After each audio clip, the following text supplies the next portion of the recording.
Welcome to the Johnny Dell Football Academy podcast on the channel that's trying to answer the whys and hows of the game by talking through and dissecting game film and diving deeper to explain why the X's zig and the O's zag. I am Adam Marino, joined by Mr. Johnny Dell, and we are reminding you, as always, the most fun way to watch is on YouTube, where we go live. There you can comment into the live show.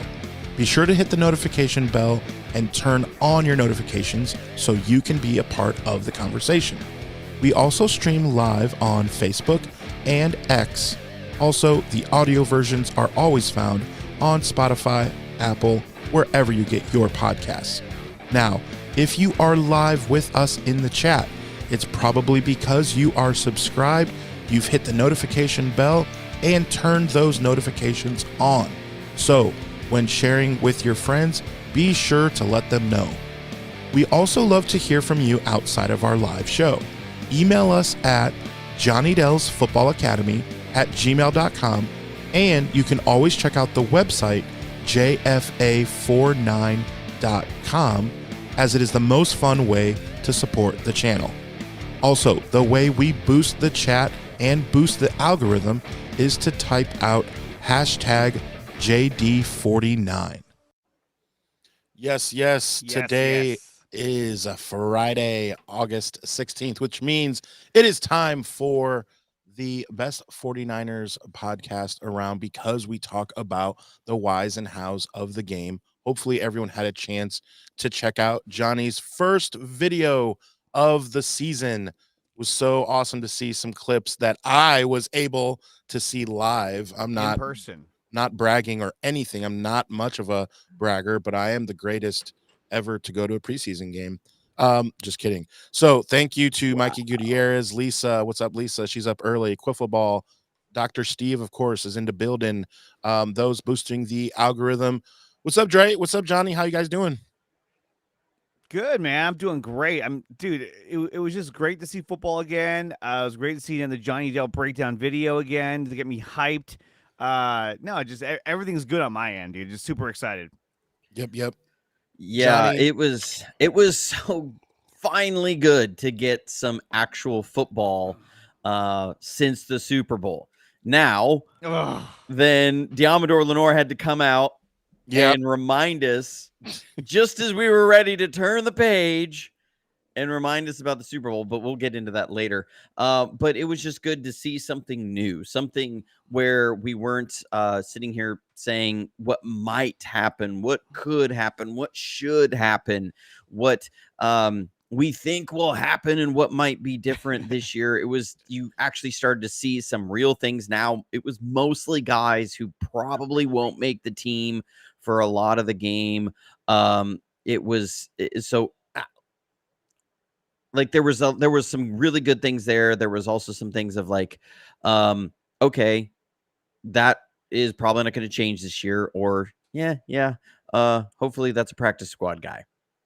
Right. Ray's checking his mic. He's like, I got some things here. We're gonna get into a few things here. I want to take care of a few house not housewarming. What do you call that when you no house cleaning items? I want that. I think that's the phrase, house cleaning, like to let you know a little bit about the channel. So tell new people about this channel and let them know the plan is, as we go into the season, that, as by the way, very cool, and we got congratulated on this, Johnny, if you saw a couple people on Monday. We're at episode 151, which is pretty freaking sweet. Wow. So thanks to all the support. Episode 151, that's really cool. But we want to let you know a little bit about the channel. So housekeeping items. I guess. Yeah, they got it. So here's what we're doing. So on Monday, hopefully that is a victory Monday, as most games are on Sundays. We are going to be live 7:30 a.m. Eastern. So as you're getting ready for work, you can get up, get your coffee, and hang with us. And then on Friday, around the same time, we are going to go into, a little bit of the breakdown of what we see going into the next game, which we will do with the Saints. I know it's preseason, but the starters are going to play a little bit. We'll get into that. And we on Fridays, I want Dre to explain a little bit what's going on Fridays and why you're with us and how excited we are, and kind of go through that story a little bit, because some people are like, "Oh, hey, a guest." And like, you're kind of going to be with us. So give us that breakdown, and then let's get into all this. We got a big show today. We got a lot of stuff to get into. So Dre, take it away a little bit. Yeah, no, on Fridays I'll be joining you guys to talk about the, upcoming Niner game. Obviously giving my point of view as well on some of the insights of the game. So it's gonna be a lot more fun. Not to say that your Monday show isn't fun. Your Monday show is great. I'm saying it's gonna be fun as well, and I'm just really excited to be a part of this. And we'll streaming it on my channel as well. So we'll, see what audience that we can garner over on my side. But I really appreciate it, and yeah, no, it should be a lot of fun. Sorry, I was reading something. I know we're doing like 19 things at so basically, again, what we're going to be doing is Johnny will have the breakdown videos, and those will be out when he can get to them, usually by Tuesday, Wednesday, usually is kind of when those are out. And again, depending on if we play Sunday night or Monday night. Yeah, it's always life happens. Thursday But just guys, this is why I've say this a lot, that your notification bell needs to be turned on. There's a reason. I don't get paid to say that. That's not a thing. I am helping you so that when you tell people that it resonates in your mind, to let them know, oh yeah, be sure to hit the notification bell, because it's not always clockwork. So that's not how life goes. So you need to be notified. So that's why we do that. And we want you to tell people, when you share your phone with someone, that should resonate. Oh, Adam says this all the time. That's why I do that, just so you know. So yes, be sure to hit the notification bell, let people know. But that's kind of the plan that we're going to go with for the season. We're super excited for another season with you guys. All right. So do you want to get into, I do like Sherman's podcast. I mean, I do listen to it, especially when he has Niners, because he feels like those are his guys, and it's super fun. But I do listen to it. Johnny, do you normally listen to it, or do you just try and catch it when our guys are on? I try and catch it as much as I can. As most creators know, our side of it, it's really hard to consume a lot, just because there's so much that goes into keeping up with everything and hearing what everybody says. Normally I get caught up when I see clips. I want to catch as many people's shows as I can, but so like days that I'm not breaking down film and not going through film or working on stuff for the members website, chasing kids around and working my normal job, that I try and catch different stuff. But especially when he has 49ers on, I try and catch anything that he has there. Yeah. So Dre, what about you? What's your so people, I'll say this, with Sherm, they either love him or hate him, and even Niner fans, because they can't get over the fact that he was so disrespectful with the Crabtree thing and national TV with Aaron Andrews. Do we even want to bring that up? That was so bad. But I mean, he was a good leader for us. He was a leader for us. He was kind of right. He was kind of right, but at the same time, he was like, read the room. Do you really think that he wants to shake your hand at that moment? He was so pissed. And not only that, but the Seahawks fans and the team, they were so disrespectful and in your face and very loud. And it was kind of like, dude, just get away from me. And I get that. And so for me, at least, I think that, I like Sherman. I like his podcast. And I like the way it's structured, and I think I can look past his years with the Seahawks, because I mean he did play for the Niners, he did help us get to a Super Bowl, and on top of that, I mean we all saw the Seahawks lose to the Patriots by throwing the interception in the end zone. So for me, that kind of made up for all the shitty things they did. And his face, to us. Yeah, Sherman's face of like dude, that made up for all the shitty things they did to us, because it's like they had it coming. And so that's why I was like, yes, you had it coming. You all had it coming. you deserve that loss. And because of that, I was like, you know what? He's not that bad of a guy. And plus, we have the Niners. So, although the last year he played with us, they were all hurt almost the entire year, and it was not very good. But that first year, it was really good.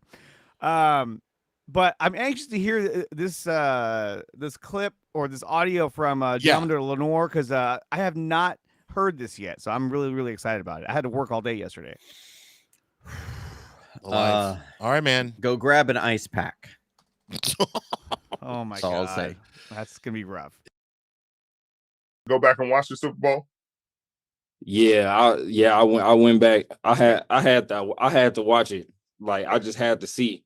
But I kind of felt, because like I talked to Wilkes like before the game, and I was just telling them how I was feeling.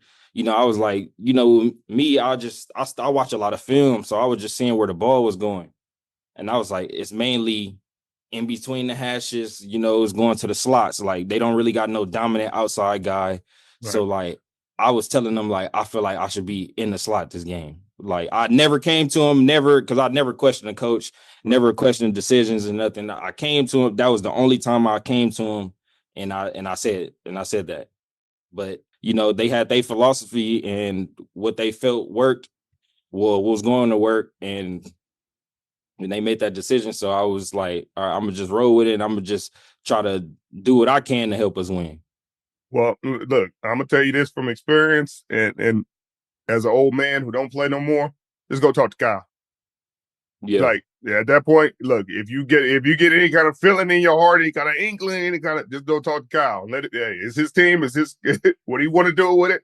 Because I think that'll move the needle next time. Like, if you'd have said that to him, you'd have been playing inside the Super Bowl, and that would have been the end of it. Like, he would have lived with it. He would have lived with it because it was a gut feeling from you. It's one of those things, the universe and the energy and all that. It would have happened just like that.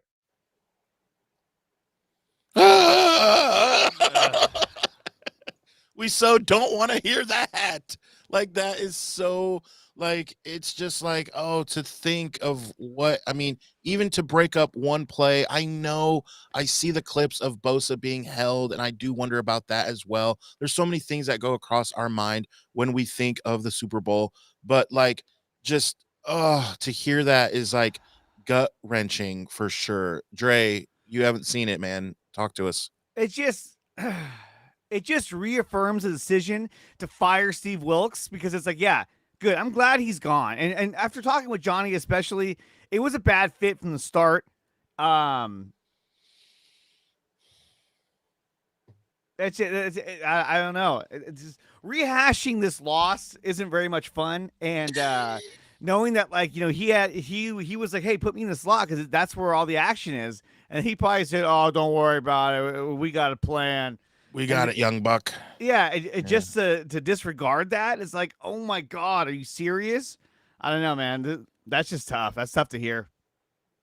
So, for perspective, in the previous two playoff games, the 49ers had Diamondor Lenore in the slot 35 times, I think it was, against the Lions, and 36 times against the Packers. And against the Chiefs, he was in the slot twice. Now, for perspective, Ambry Thomas was in there and played horrible against the Lions and the Packers. It was not good. Slot, that third corner spot was such a liability all season long. Mm-hmm. They started out with Demo outside, and it was the slow guy. Isaiah Oliver was playing the slot. He was brought in, a Wilkes guy. He was brought in to play the slot, and he was better at playing zone. He was much worse at playing man, and they were getting cooked in man coverage. So that was, now the very first game, Demo was in the slot. Ambry Thomas was outside. They were playing more zone, and Ambry Thomas was getting roasted. The 2 minutes before the half against the Steelers was some of the worst 2 minutes of corner play I've seen as far as some zone coverages in a long time. It was bad. It was it was not just bad. It was like get you cut kind of bad. It was just so many unacceptable things in the 2 minutes. And because remember, that was the 49ers were up 23-0 at that point. I think it was, or 23 to 3. And the Steelers went down in the last 2 minutes and scored a touchdown. And they just abused Ambry Thomas. So it was after that game, they put in Isaiah Oliver and Demo was in the slot. Things got somewhat better as far as playing zone. But then, and this was part of, not the only reason, but part of why you would see the 49ers, their trend as far as defensive EPA on the season was like start out really high, and then each game it was getting worse. Mm-hmm. And then they hit the bye, and then they came out of the bye, and it went really high, and then each game it got worse.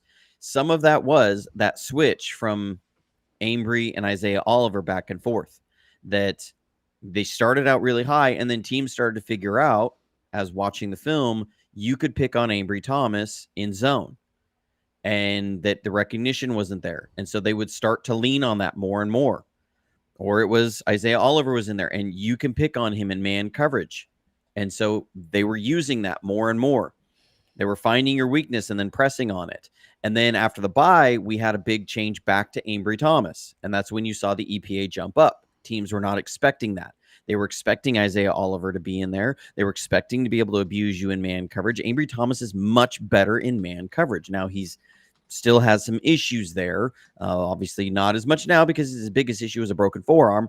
But it was like teams would then figure out that that's what you were doing and that that's the personnel they were doing. And then they would start to lean into that. And I think they were trying to say, okay, we're going to have the analytics tells us that if Andy Reid is coming in and he knows I'm going to have Ambry Thomas on the outside and you're playing more zone or more man coverage, then they're going to do things to abuse you. We'll be able to take advantage of them, go a little more zone heavy and have Demo outside and Isaiah Oliver in the slot, or bring in the third safety, Logan Thomas. Will be good there, and we'll have that element. The problem was by the second half, after Dre Greenlaw went down, you couldn't run that, and Andy Reid had figured you out.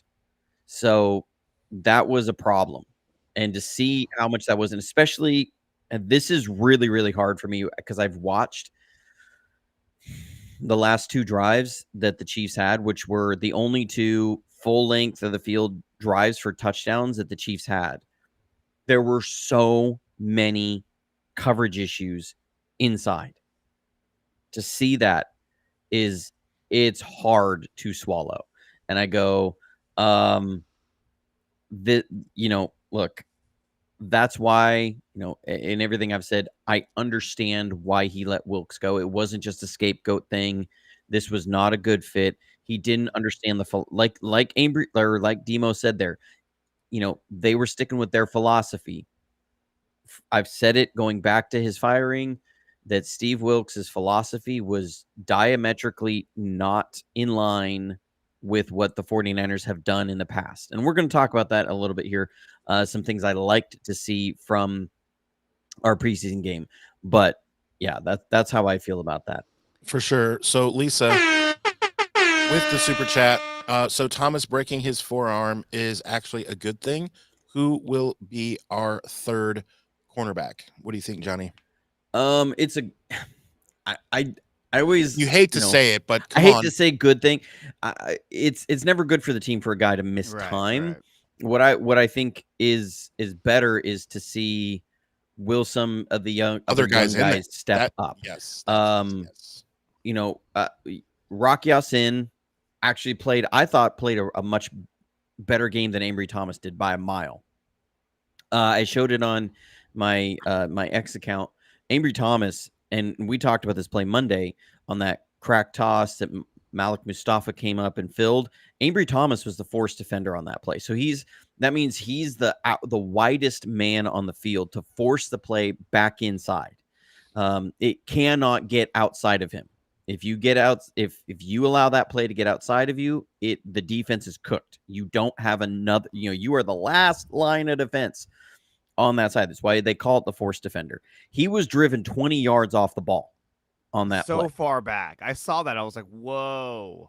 Yeah. Like 11 yards. Like, and I get it. He was going against a tight end, but what is the big reason that Samuel Womack hasn't gotten time? Because he wasn't physical enough. Why did the 49ers love Richard Sherman, especially at the end of his career? It wasn't just his ability to cover. It was his ability to be physical against the run. I mean, that dude would come up and make tackles. They loved that side of him. They love that. They love that from their corners. We've seen that from Demo, that he gets in there and he's physical on the outside. That's what they loved about Emmanuel Mosley. He was physical and he would be a force defender. What did they not love about Ahkello Witherspoon? Dude was soft on the outside. He was not a good run defender. And that's what we saw from Ambry Thomas there. So I really liked what I saw from Rock Ya-Sin there. I think there's some, what's going to happen there with Isaac Yiadom. Is he going to be the slot guy? Is Renardo Green going to be the slot guy? I think Renardo Green has a ways to go as far as learning the slot positions. The NFL game, he's as he saw in preseason, is different from college. And playing slot in the NFL game is much more different. You have a lot more moving parts. On the outside, you can kind of sit there and let the routes kind of, the switch releases work out in front of you, and you can sit back and read, and it's easier to see the last guy outside. It's a lot harder when you're trying to figure out who's the final number 2 inside when you have 3 guys changing spots and things. So, there's some recognition stuff that it's going to take some time with him. I'm not expecting Renardo Green to be in there early in the year, especially with what I saw. I think these preseasons will be really, really important for him. With that, I think Darrell Luter, Rock Ya-Sin, Isaac Yiadom, I like that in our room better than I do Ambry Thomas as a number 3. I think Ambry Thomas was on the outside looking in already. Him and Samuel Womack were on the outside looking in already. Yeah. And this broken forearm only kind of exacerbates that. Yeah, I mean, the fact that he broke his forearm, was it forearm he broke? Yeah. At least we know that we have Mike Rump style. Yeah, Mike Rump style. At least we know we have some reinforcements coming midway through the year or later on in the year. But I think that we know what we're going to get out of Ambry Thomas for the most part, and I think that this at least gives the opportunity for the other guys to really step up and show what they have. Renardo Green did show some growing pains based on what I saw. So I think he can kind of develop into a better defensive back. But now we get to see more of, we're not going to see Rock Ya-Sin because he hurt his ankle, which was like, but now maybe we get to see more of Isaac Yiadom, more Renardo Green. So I want to see what these guys have. I want to see what these guys can bring to the table. We've seen what Womack can do. We've seen what Ambry Thomas can do. And I also want to see Darrell Luter. I want to see what he brings to the table because, I mean, this guy has all kinds of athletic ability. And we've seen him in special teams make some pretty good plays. So I want to see what Darrell Luter can bring to the table in one of those 2 spots. I mean, we did draft him last year, and I know he was hurt most of the year, but I think he can make a difference. So let's talk depth chart a little bit going into the game against the Saints as well. And it was announced that the starters are going to see some time. Johnny, how much time do you think? What are some of the key players that you're looking for? What do you think about the Saints game? Well, the Saints game is, I think you're going to see maybe, 10 to 12 snaps is what they're shooting for the starters. That was kind of their goal for this last game. Kyle talked about that a little bit, that they really wanted to see, like Aaron Banks, for example, they wanted to get about 10 snaps for him. And thankfully the first series went about 10 to 12 plays, something like that, and down, and they scored. And so that's why Banks left the game after the first drive, is they hit the snap count look that they were looking to get for him. Same with a few other guys. So I think with the starters, they have a goal. Now, if they go 3 and out and then 3 and out in 2 series and they only get 6 snaps, I don't think like technician, who are you folks going to be focusing on watching Adam, Dre, and Johnny? Yeah, there's the 3 of us here. But that if they go 3 and out, they go 3 and out. You're going to see 6 snaps, and they're going to say, look, we're not exposing to another drive, because you could have then a 12-play drive, and suddenly you've exposed your starters to 18 snaps when you really only wanted 10. So with all of our I think, injuries and stuff, it's a little nerve wracking. So I think Is what they Brock want to play? get, maybe he might get one series. I bet he's gonna want to play one series, and Kyle's gonna be like, I'd rather you take like 2 snaps, hand the ball off, and then get out. Like, just get out there, go through taking a snap and getting in and out of the huddle. Like, I just want you to go through that and then sit down. I think he also wants to see more from his quarterbacks, Brandon Allen, Josh Dobbs, and Tanner Mordecai. I think they want to get some looks at them. Last week was clearly an effort to get a good read on Josh Dobbs. I think they wanted Brandon Allen in there for the first half of the game. Not as much. I think they know who Brandon Allen is. I think the bigger thing was they wanted to get a fair read on everybody else. You want somebody in there who can run the offense, much like when they brought Brian Hoyer in. Kyle's first year. Why did he bring him in? He wanted a quarterback he knew could just run their offense, spit out the plays, make sure that it was that the plays were just able to be run. And so, because he was evaluating the whole roster, he knew he was going to need that. So he wanted to be able to get a look at everybody in a fair look, not just, oh, well, our quarterback, said this play wrong and the receiver's on the wrong side. And so the concept doesn't even make sense. And it's harder to get a fair look at everybody. So I think they really wanted that in the first half last week. Then Josh Dobbs came in. They wanted to get a look at Dobbs. I would not be surprised if we saw Dobbs come in maybe the second quarter. They probably want to see him if they needed to run a 4-minute offense or kind of move through. I just think, that's what they're going to be looking for. I think he's going to get in. I think they want to get Tanner Mordecai at least a quarter in there. Just their history of how they've used these preseason games. That's what I expect.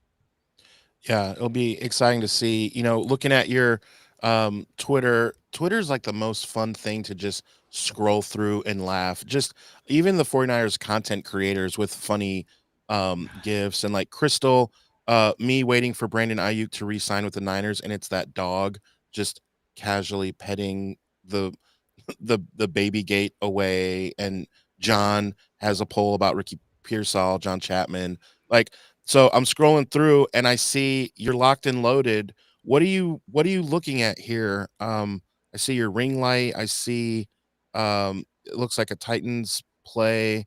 What do you got going on here?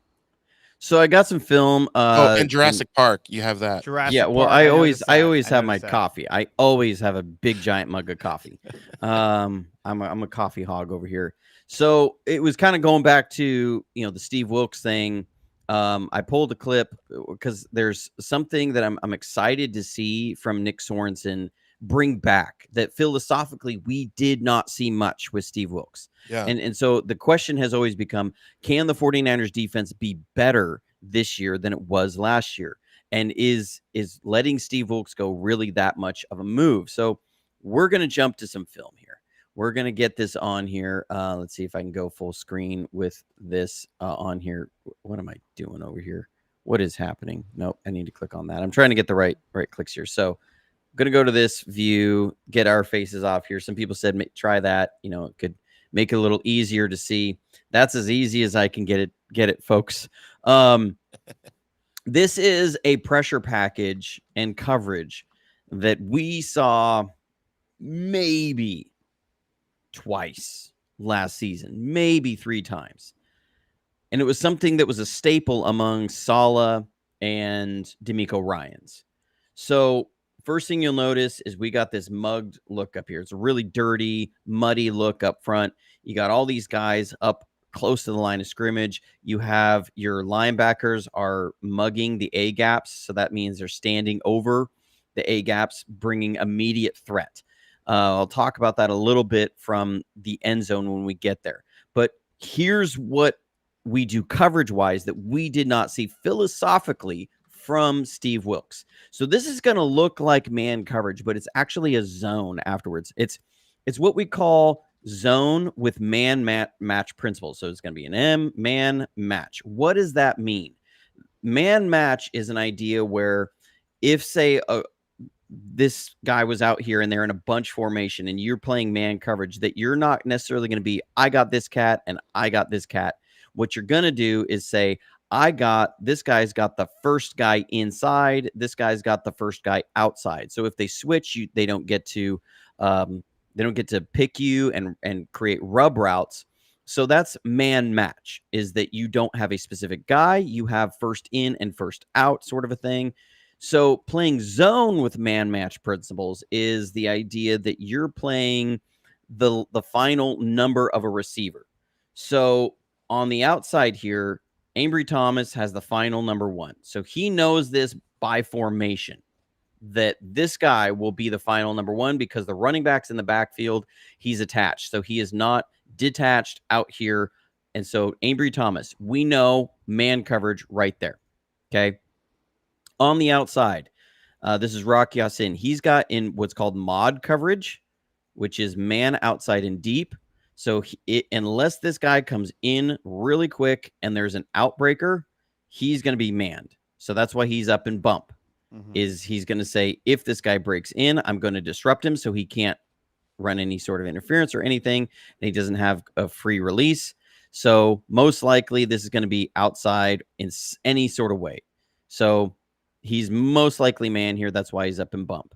So then you have, I believe this is Renardo Green in here. Renardo Green has the final number 2. So you have a tight end and a slot. They're in here. That's why he's playing outside leverage way out here, because he doesn't have to worry about giving up as much to the inside, because if this guy comes in, you have an outbreaker. He's going to take the outbreaker. So he's got the final number 2. And then you have Curtis Robinson is going to back out here, and he's going to match the final number 3. And once they match, they're in man coverage. So these guys underneath are playing zone with man match principles. So what that also means is that if this tight end stays in a block, Curtis Robinson isn't just saying, okay, I'm going to sit over this guy. He then is going to drop and be a hook zone. And you have a deep hook or deep middle safety here. So this is the kind of thing that we didn't see from Steve Wilks, because Steve Wilks didn't like putting his linebacker potentially on a slot receiver. That's what you didn't see very much of. But we're going to see that here. We play it. Now look, right at the snap. Curtis Robinson, he's backing out. What's he looking for? Who's the final number 3? That's what he's reading. You got man has locked up here. Man has locked up here. And what is Renardo Green doing? They're reading who's the final number 2, who's the final number 3. And there they've split out. So that's where Renardo Green transitions. Man coverage. Curtis Robinson, he takes him. He doesn't have to worry about anything deep because he's got a safety over the top, right? So he's just looking for anything crossing over the field to pick it up. Now, here's where, I don't like Ambry Thomas. He's already committed to an outside route. I don't understand this. And they drive on him, and it's a completion on 3rd and 9. Like, I don't know. That kind of stuff frustrates me. So that's coverage-wise, I like that. It gives you a lot of answers. We got a lot of good rushes in 2022, 2021, 2020, 2019, playing these kinds of coverages, because this would be Fred Warner. And Fred can go attack and pick up number 3 receivers, even if it's a slot guy. From the end zone, why do I like this? Well, because what you're doing when you mug these linebackers up, you're presenting threats. So the line has to account for that. So how are they going to account for this? Well, tackle has got to come out on the defensive end. Guard's got to come out on the defensive tackle. Center has to come towards Curtis Robinson. So you're forcing a line slide. And usually this coverage is based upon where's the running back. So if the running back is over here, then Curtis Robinson rushes and D. Winters drops. But because the running back is on that side, you're going to have Curtis Robinson drop. Let me put this in red. Why? Well, because that means that the first person who can pick up that immediate threat, because he's right over the line, has got to be the center. So you're forcing a line slide away from where you want to bring pressure. You're forcing a line slide to Curtis Robinson's side, and he's going to drop into coverage. So this center will end up having wasted protection. That's why you do that. Oh, again, You drop the linebacker away from the running back. So you force the center on a line slide. So that means then the guard has to account for D. Winters. The tackle has to account for the defensive tackle. The running back now has to account for Robert Beal off the edge. This is how you can manufacture one-on-ones. And then what we're going to do is we're going to bring Malik Mustafa on a rush off the edge. So you're able to bring what is 5 guys in the end. You're going to bring 5 guys and you're going to, 6 guys, and you're able to pick up everybody. So, because the question then, the last thing on this is how do you account for the running back? Well, this is something I talked about on my members website with a wide 9 is if this running back flares out and he doesn't come in to protect, then because that's now a hot, and you say, well, if we're bringing Malik Mustafa off the edge, we're bringing Robert Beal off the edge, how do we then cover the running back? Well, you're going to have Robert Beal in what's called a peel rush. So he's going to read that running back, and if that running back goes out into the flat hot, he's going to peel out and cover him. So that allows you to be certain you are going to get an unblocked guy off the edge. If the running back stays in the block, you have an unblocked guy off the edge. If the running back goes out into the pass pattern, you have an unblocked guy off the edge, and you're also covering everybody. Now, here's the problem. We do have a problem in execution on this play from Robert Beal. Mm-hmm. So here we're going to watch it play out. You're going to see the stress that this puts on the Titans. So, boom. Here, where's the center looking? He's got to look. There it is. That's that slide. He's got to look towards Curtis Robinson. Just like I said, tackle here, tackle here. So now the running back, what they're doing is they've said we're going to have the running back pick up the inside rush, and we're going to block outside. So this is where Robert Beal, his recognition, he's expecting the running back to be out here, not the tackle. So he was coming up to attack the running back and let Mustafa come around.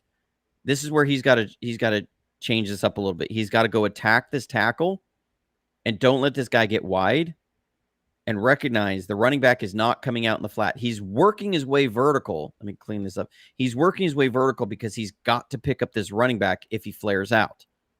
Well, that throws off this rush. You want Mustafa with his speed to get an absolute as straight of a line as possible that he can towards the quarterback. Well, Beal goes wide. That pulls the tackle wide. Mustafa has to run around the tackle, and you can see it. He's got a dip, loses his footing. You want him coming in and lighten up that quarterback. If he stays on his feet, that's probably a sack. Okay. Yeah, man. So that is stuff that we didn't see from Steve Wilkes last year. You can see the problems it creates for the defense, but philosophically, why did Steve Wilkes not do that? It's something, again, reading the tea leaves and kind of analyzing who Steve Wilkes was through all of the game film last year was Steve Wilkes wanted his most favorable matchups in coverage. And so while that look gives you an incredibly advantageous rush, that look does not give you a great one-on-one matchup sort of situation on the back end.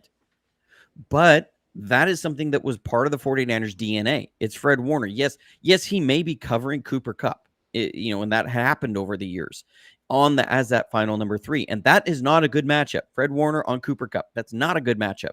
You don't like him in space on that. I love Fred Warner. He's not covering Cooper Kupp in man coverage all game long. But he doesn't have to cover him that long. He has to cover him for 2 seconds. Right. Yeah. Just on in-breakers.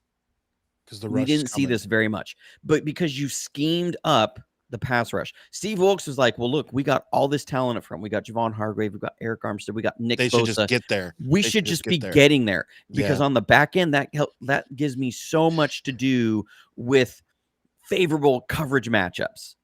But so often we didn't see pass rush married to coverage. You didn't see the timings of those two things working out. That is what I'm excited to see. We saw this run twice in preseason. This play, this coverage and pressure package, twice in the first preseason game. I saw it like 2 or 3 times all season last year. Wow. So I'm really excited to see this come back. We already saw it in preseason already, and it's like, okay. So one thing I want to say, and Dre, then get your thoughts. One thing I want to say is, and I typed it into the chat, we've been doing this a while now, that I get a kick out of it every freaking time. That every time we're in church, it's quiet. We were just in church, y'all, and the chat was dead silent because we're all just with our mouth open, just like, oh, like, it's so funny to see. I can't get enough of it. Like, I wish the whole show was like that. I know that would put a burden on Johnny. There's so much to go over, but oh my gosh, it's so fun when he does these breakdowns, guys. And this is why I love being a part of the channel. I think that's why Dre wanted to be a part as well. And shout out to Lisa again.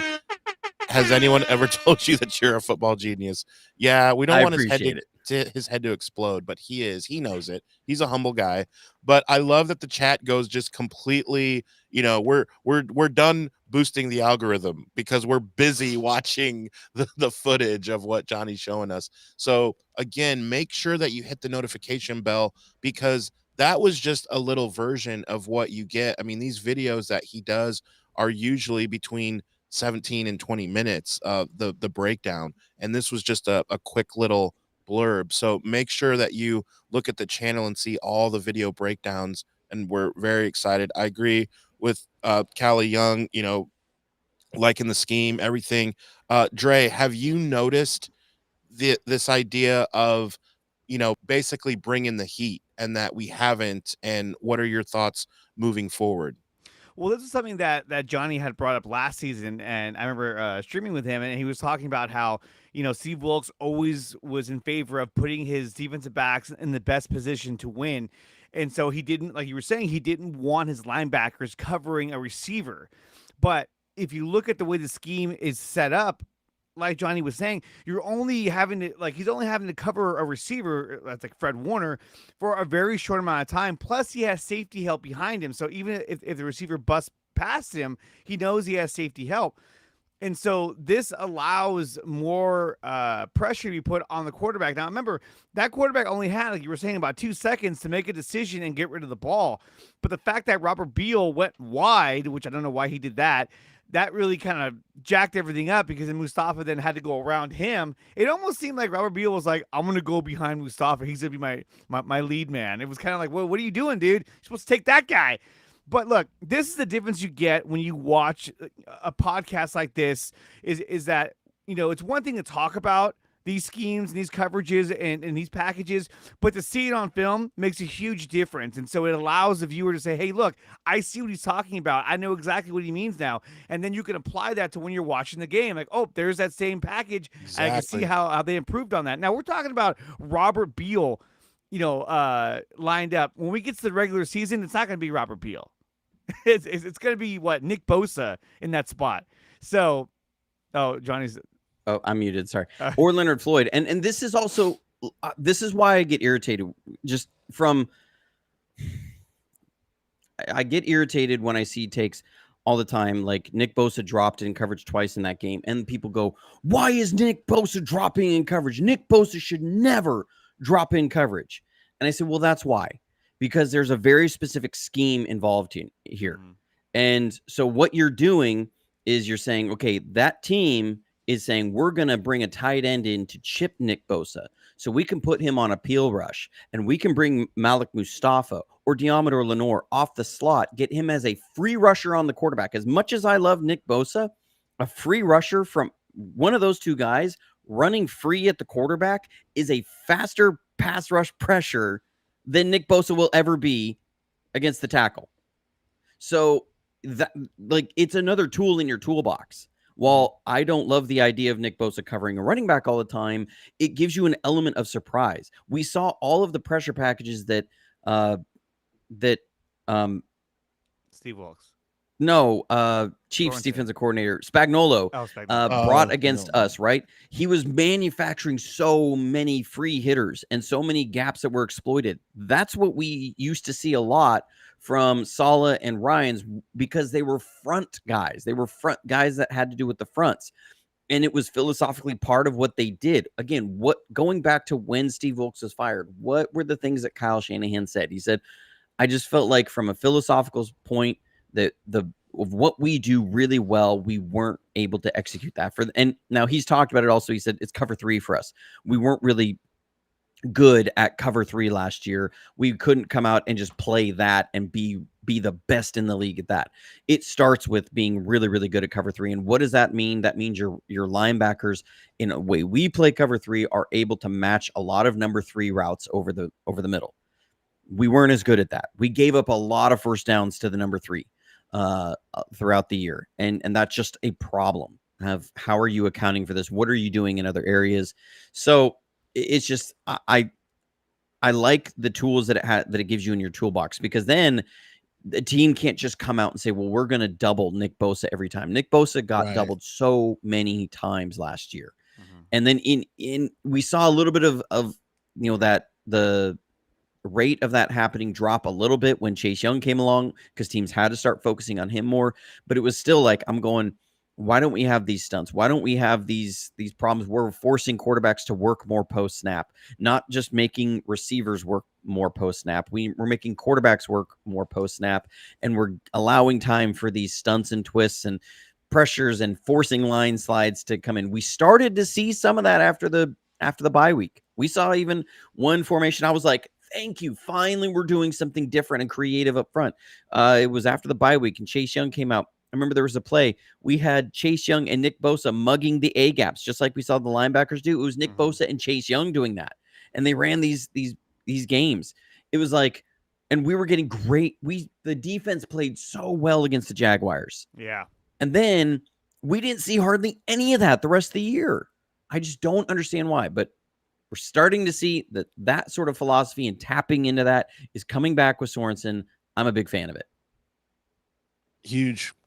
Going to be huge to see like this, some more pizzazz out of the defense. When you have pizzazz type players, you want to see some pizzazz. You want to see an alley-oop dunk. You want to see a 3-pointer from almost half court, right? You want to see a triple in Triples Alley, at Oracle Park. Like, you want to see that when you have a fast leadoff guy, you want to see him hit a triple into that gap, right? When you go to a game.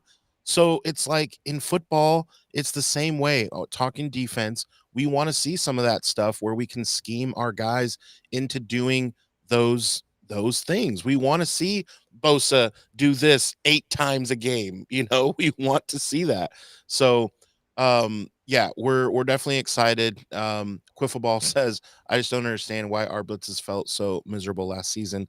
Like, you'd think they would have gotten home, but they always seem to give up yards. And that is exactly what we are saying. Great point, Quiffleball. Per usual, Quiffleball is one of our top 10 content additions. I must say, he's in our Hall of Fame. And so going back to what I said at the very beginning of that film footage, is that Steve Wilkes did not have a lot of zone with man match principles. He just played a lot of man.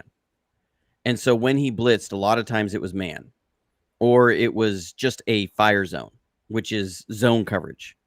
He didn't have a lot of zone with man match principles. That was one of the big differences between Wilkes and Saleh and Ryans. Ryans played a lot of zone with man match principles with their pressure packages. Steve Wilkes did not. It was either man or it was either zone. He didn't play this kind of hybrid zone with man match principles very often. And again, it goes back to, how do you philosophically view that? And what did Diamador Lenore say? Their philosophy of how they wanted to play in that Super Bowl. I wasn't in the slot. That's what that has to do with. Yeah, and sort of what Kelly Young is saying as well. The screen game, like, I don't know how many bubble screens I saw against the Niners last year that would obviously that would just cripple and diffuse the pass rush. And I'm hoping that Sorensen has a better plan of preventing that from being such a threat to the Niners defense. Safeties coming up in tackling, it didn't happen very much.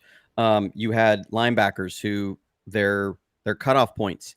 Or deliver points, which is what depth do they deliver to to the second level is going to be was a little bit deeper than it was before. So they're dropping a little bit deeper because he's saying, I'm not wanting my will to necessarily drop and turn and match the number 3. I want him to just gain depth, and I'm going to allow my safety to play the number 3 and my corner to match an inbreaker from the number 1.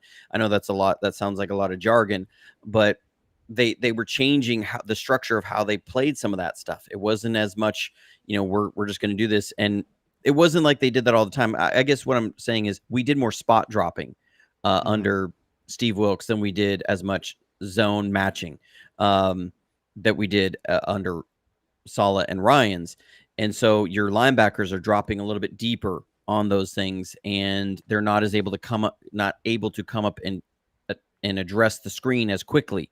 Your defensive line is getting frustrated because they're not able to get there on the pass rush. They're trying a little bit harder. You're giving up a lot of short passes. And so they're maybe a little more aggressive in that. And so they're getting caught not playing the screens. It all kind of cascades there. I think it sounds so cliche, but it's what Shanahan has talked about is that first you have to be really good at playing your cover 3. You have to be really good at that. And the way they do it, you have to be really good at it because that allows you to bring an extra element into the box to help stop the run. It allows your linebackers to not have to drop so deep, and then they can play the screens a little bit better, and it gets you in better 3rd and long situations, and it just allows you to be who you've been. The moment you start breaking down on that one side, it starts this cascading thing where you now it makes you more susceptible to this and it makes you more susceptible to that, and you saw that the best way to describe it is you felt it last season that the defense never felt dominant. The defense never felt in sync.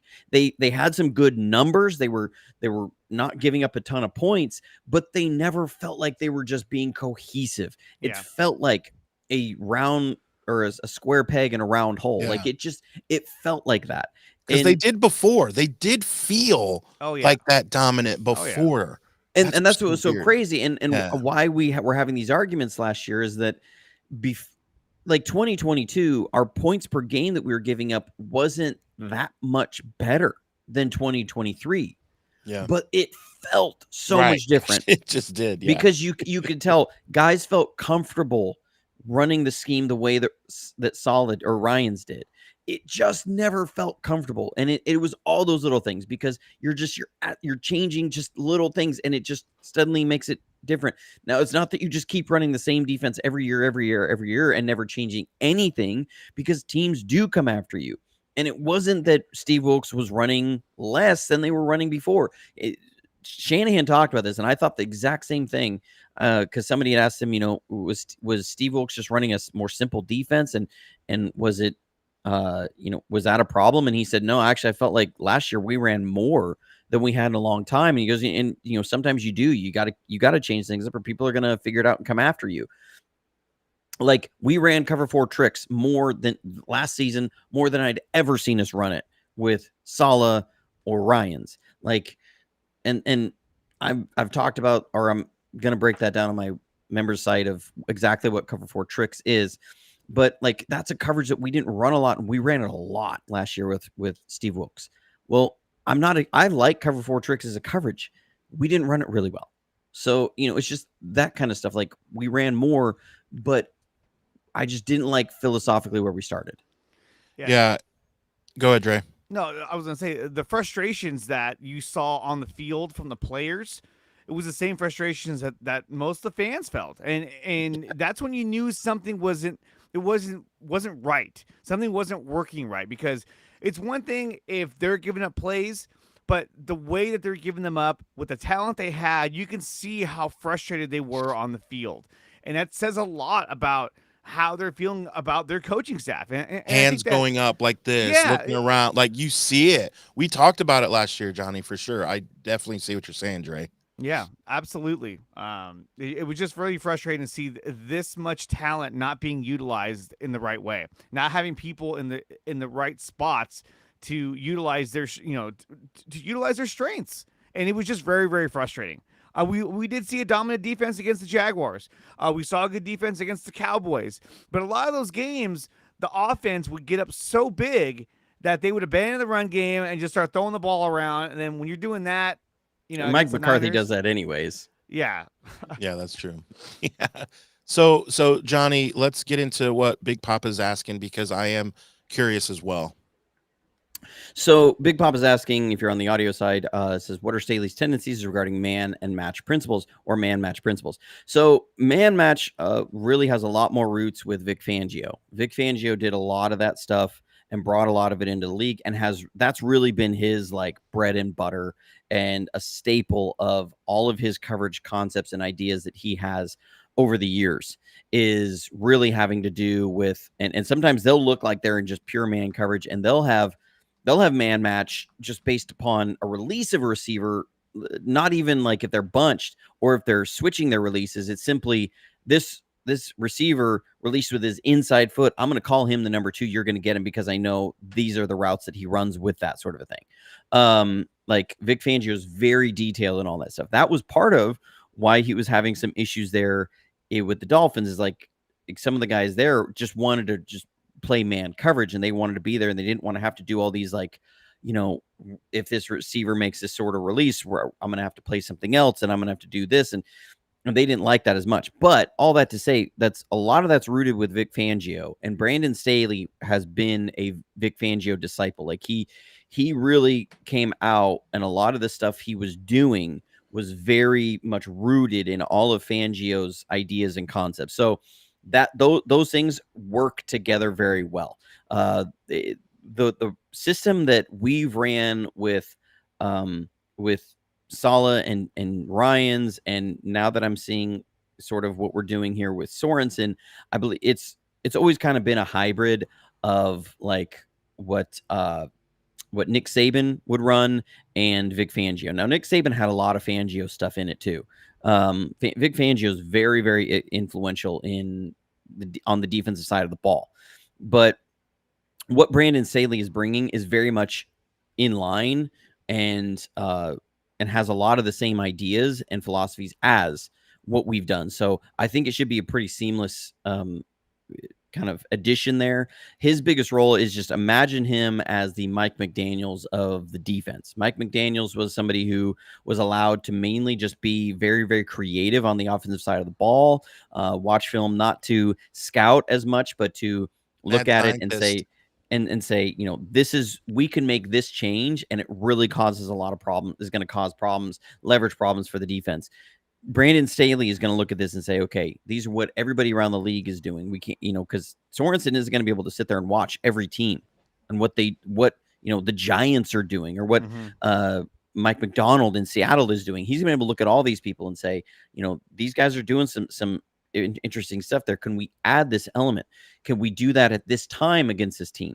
He's just another really smart guy that's in the room that is going to be able to look for the small advantages. So I'm really excited about what I think Brandon Staley can bring to the defensive side of the ball. Yeah, I'm stoked as well. It's going to be fun to see. Quick shout out before we move on to powerbrandsystems.com. They put we've talked about the website 3 or 4 times already.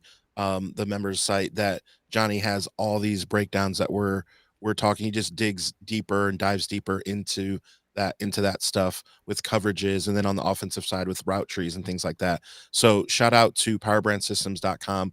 Our guys, man, they really help us out with the website, making it look clean. If you, for your business or anything, need anything in regards to a website that can build funnels and all things like that, be sure to check them out. The link is in the description. And I want to also point out again, Dre, man, does so much for the Niner faithful with new podcasts and different things that he's doing. I'll pitch mine real quick, and then I want Dre to talk about his before we go into a little bit of Brandon Ayuk stuff and how we're feeling there. So yes, this past week, we actually celebrated National Lazy Day. And I point that out because my other podcast, Sports Idiot Nation, we dove into that, and it was a really fun conversation It came out yesterday. We drop new episodes every Monday and Thursday. So check out Sports Idiot Nation. It was a really fun conversation on what you like to do when you're having a lazy day. If you don't have a honey-do list, or if you're able to be lazy, what are the things that you get into with watching comedies or playing games or watching sports? Those are really good. We had a lot of fun doing that. So check that out, Sports Idiot Nation, on YouTube and on all your social medias. Dre, your turn. Tell us what you got going on, and let's get into some Brandon Ayuk after that. Yeah, no, if you want to follow me and my content, just go to nicotina.net. You'll find links to all my channels. I have 3 different channels. That's why it's called Nicotina Network, because I have 3 channels, which is the Nicotina Show, which we cover movies and pop culture. Dre Area Sports, we cover all Bay Area sports, mainly Niners, but, I do cover Warriors and Giants as well. And then Beyond the Unknown, which is about UFO, aliens, missing people, and Bigfoot. It's a lot of fun. And we have our season finale coming up next week. We talked to Ron Moorhead, who's a legendary Bigfoot researcher. Anyway, check out nicotina.net. Memberships are available on the website, and that's the best way to support the channel. Or you can do so by becoming a member over on YouTube or joining us on Patreon as well. So that's where you can find me and all of my content. Dope. Yeah.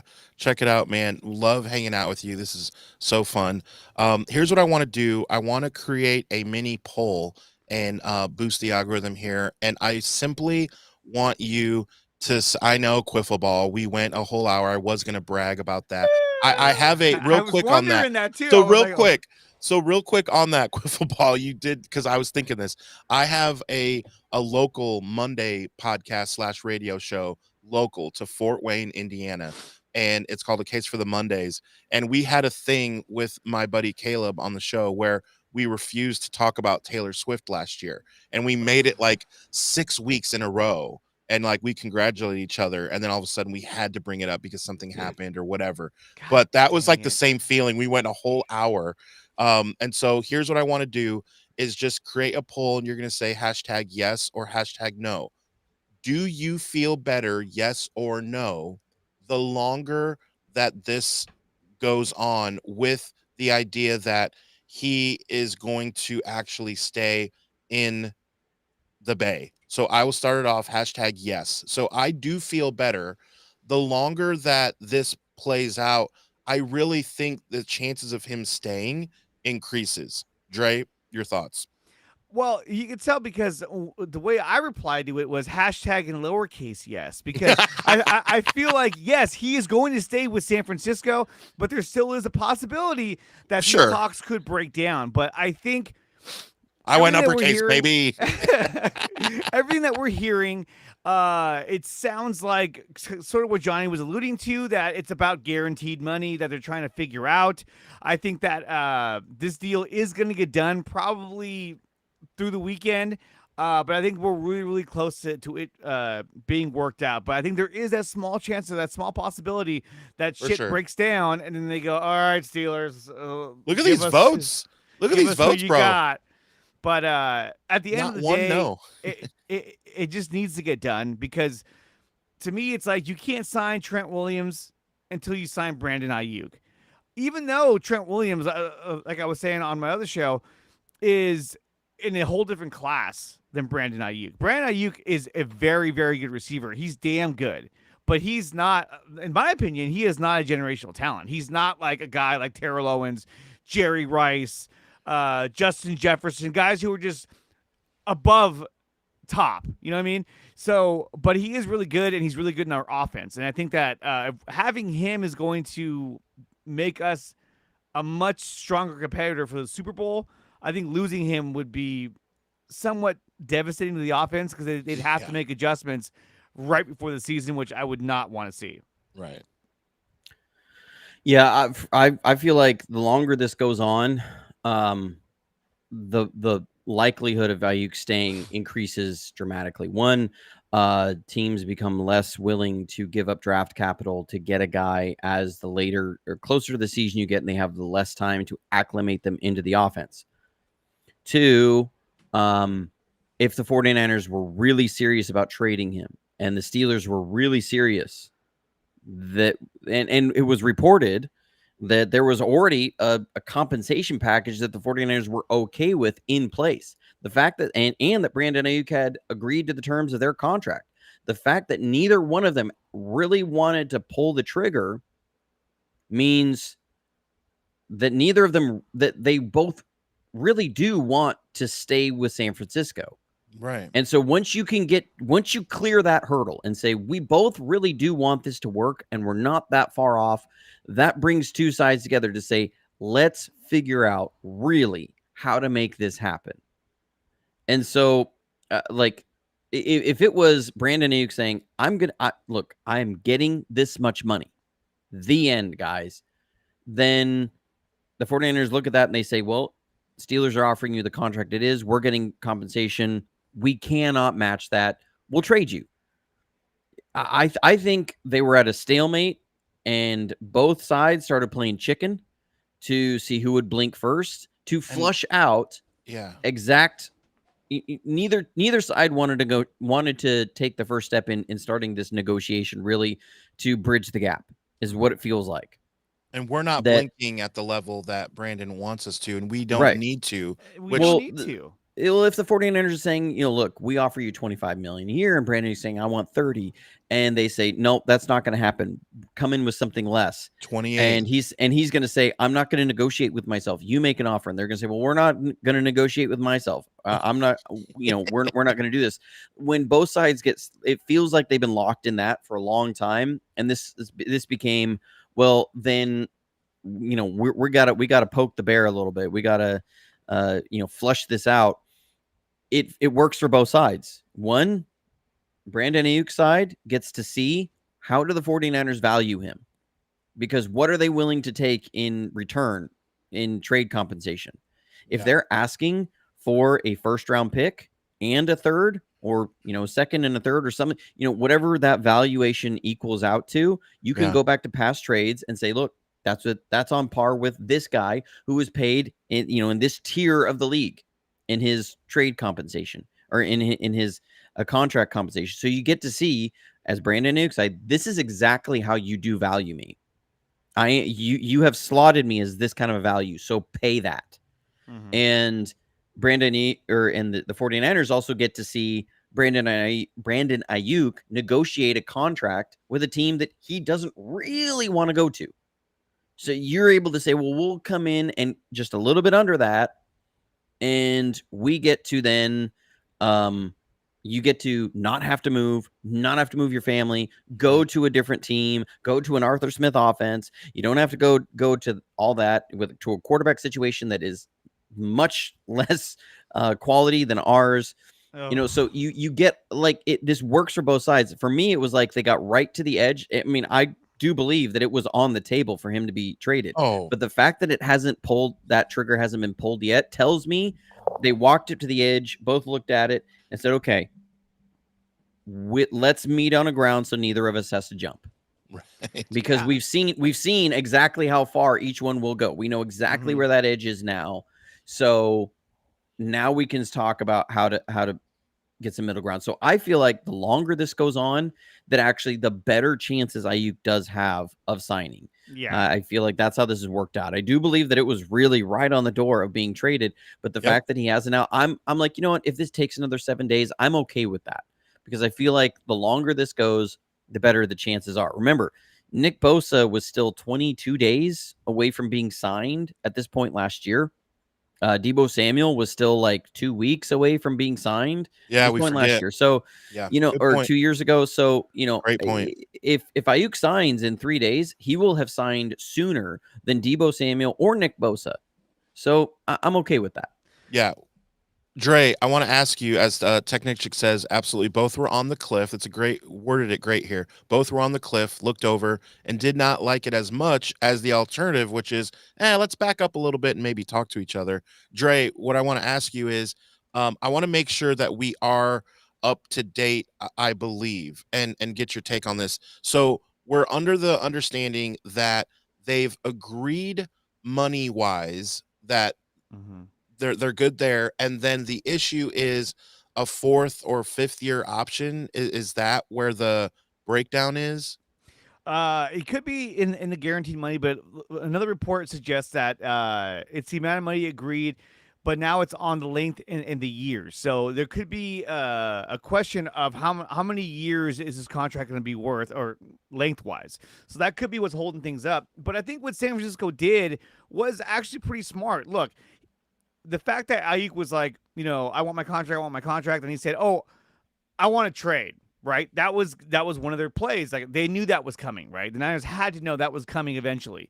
But what did they do? Instead of saying, like the Jets did with Hassan Reddick, release a statement saying, "We're not trading you. You're not going anywhere. You got to report to camp," right? They said, "Hey, let's do this. Let's let him seek out a trade," which I was shocked they even did that. But they're like, "Let's let him seek out a trade, and let's see what we can get back. Why not?" Unfortunately, what they got back wasn't really anything they really wanted to deal with, because it was just small. And they knew that. I think they knew that, right? I mean, Kendrick Bourne. I mean, if we would have got him, I'd have been like, "Oh my God, what's next? You got to re-sign Jimmy Garoppolo?" It's like, dude, no. JJ Stokes coming back or something. JJ Stokes, and so it was like, look, let's just see what it can bring us, right? At the same time, we're gonna see what what his value is. What are teams willing to give up for Brandon Ayuk?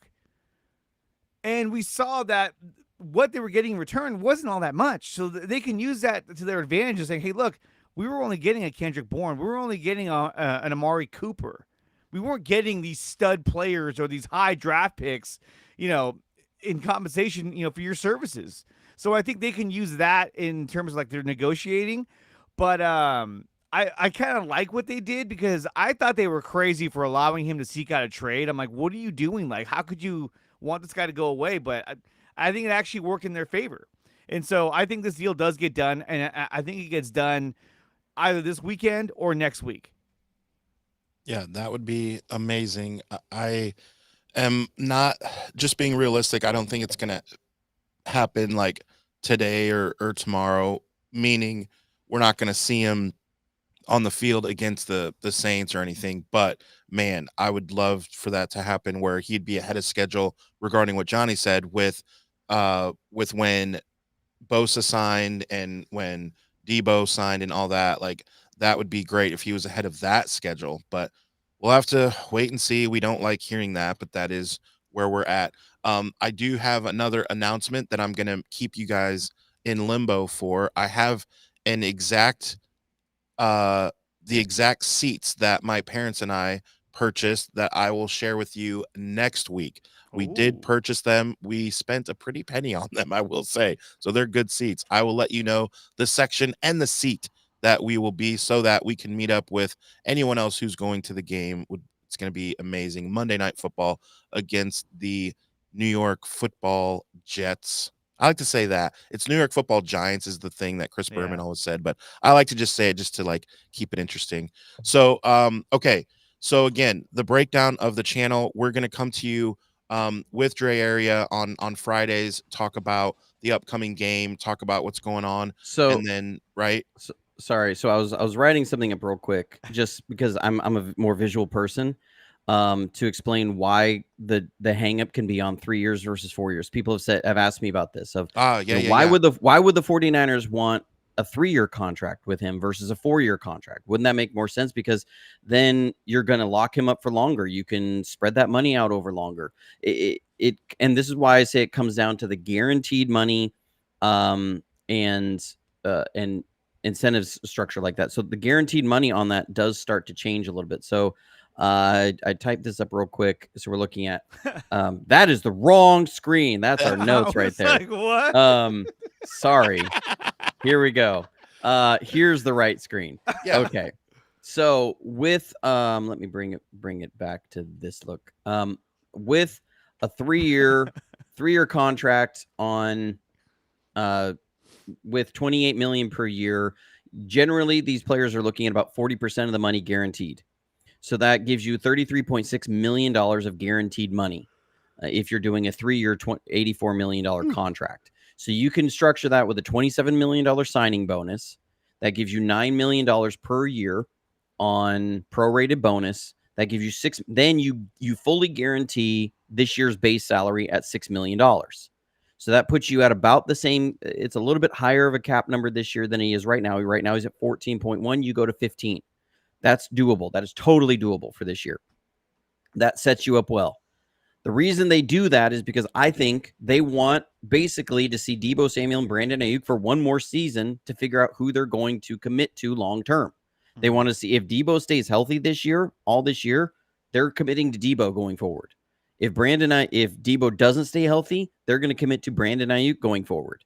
I think that's what this is really about, because once you go to 4 years, you're at $112 million total with 40% guarantees. That's $44.8 million in guarantees.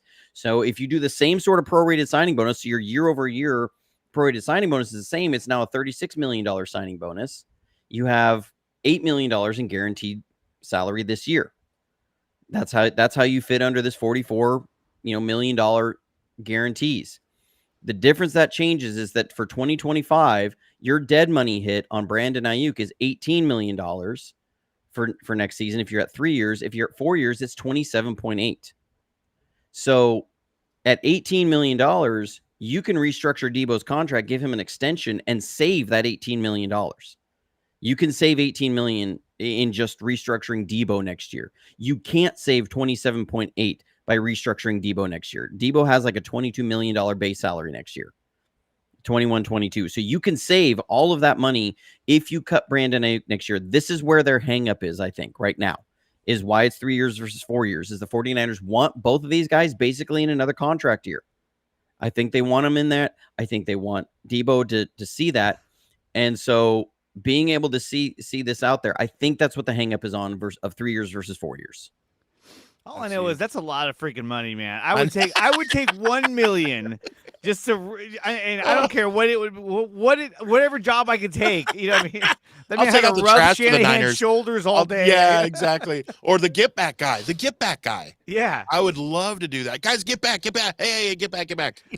What's his name? Big Dom.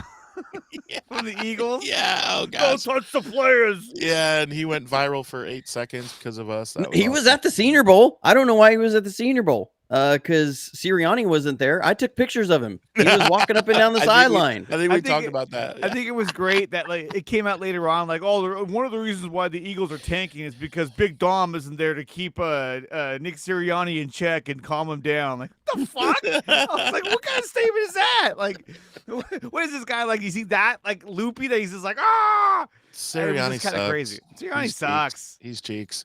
Man, yeah, no, that was great the way you broke that down. Whenever, I will say, Johnny is like batting 1,000. He's 37 for 37. Whenever he cuts me off, it is always for the greater good. So I will always the greater good. No, because that was good. I am very much that way too. The way that you break it down that way is helpful, and I'm sure to the rest of the faithful is helpful. So again, what I was saying before was, again, just a breakdown of the channel. Be sure to hit the notification bell so that you can see when the video drops of, the X's and O's, the Y's and hows. All of that is so good. Johnny changed up the music. I got to get used to it, man. I don't know how I feel about it. I'm thinking yet. of going back. It didn't get a warm welcome. I'll be honest. If it's not broke, don't fix it, man. Well, so some of the thing was I had a number of comments throughout the season last year. People were like, "Okay, can you please change the music? It's like it." But it wasn't I better. just can't stand it. Wow, it's hard. Yeah, I'm going